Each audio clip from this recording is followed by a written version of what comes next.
سلام به روی ماهتون، خیلی خوش اومدیم با یه ولاگ دیگه با من. امروز اول هفته است و اینکه هوای کوچولو ابریه. منم که عاشق بارونم و دیگه خیلی حسم امروز خوبه. حالا فعلا که خبری از بارون نیست تهران ولی همین هوای ابری هم حالمون رو خوب میکنه دیگه. امروز با من باشین، چند تا کار داریم بریم با هم دیگه انجام بدیم. یکی از کارهایی که الان میخوام برم انجام بدم، میخوام برم بانک و یکی از کارت های بانکیم تاریخش تموم شده و باید برم تمدیدش بکنم. امروز با من باشین. خب کار من تموم شد تو بانک، کارتم هم تمدید کردم و گرفتم. الان باید بریم یکم پیاده روی بکنیم و توی این پارک بچرخیم، پارک محلمون. مدرسه خواهرزادم مهیار همون نزدیک پارک محل است. 12 دیگه تعطیل میشه و منم دیگه گفتم که برم خودم سر راه بیارمش. با من باشیم.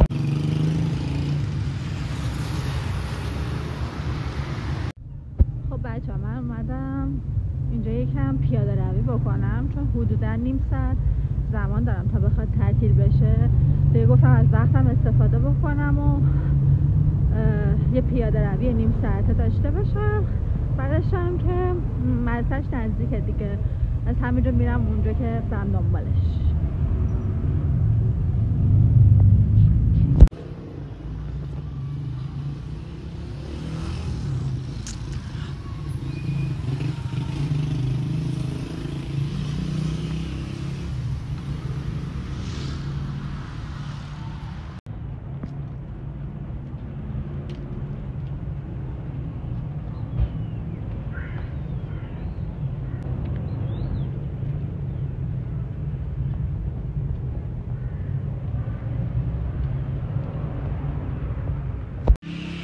یه چیزی خیلی واسم جالبه، اونم اینه که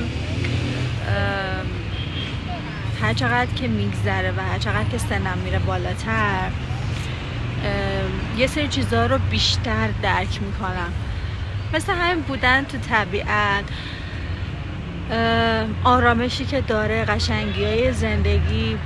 واقعا خیلی وقتا برای من هم پیش میاد که همه چیز خیلی سخت میشه و پیچیده میشه و یادم میره که قشنگی هارم ببینم، ولی خب الان هر چند وقتی میام تو طبیعت حالم خیلی خوب میشه، چون آرامش طبیعتی که میبینم واقعا یه حس سپاسگزاری، یه حس مثبت توی من ایجاد میشه. خب خیلی دوستش دارم. گفتم که با شما هم اینو شیر کنم. نمیدونم شما هم اینجورید یا نه.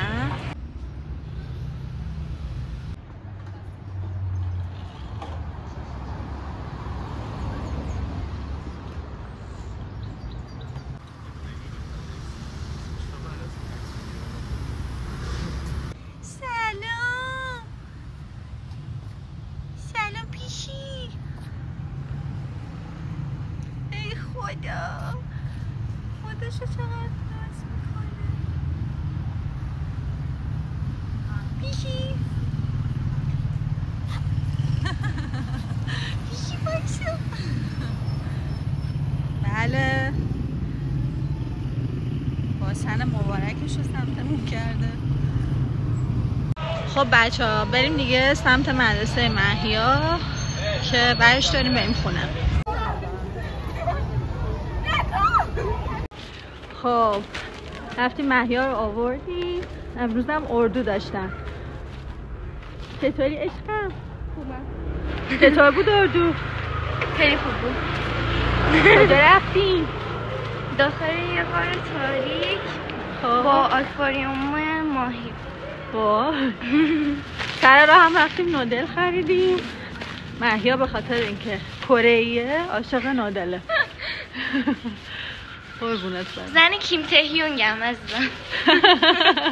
طرفدارای کیمچی تهیونگ بیان کامنت بذارن. الان میکشنم. خب بریم سمت خونه. خب یکی از غذاهای مورد علاقه من عدس پلوه که خیلی دوست دارم برام غذام بخورم و این ولاگ رو همینجا به پایان میرسونیم. مرسی که تا اینجای ویدیو با من بودین.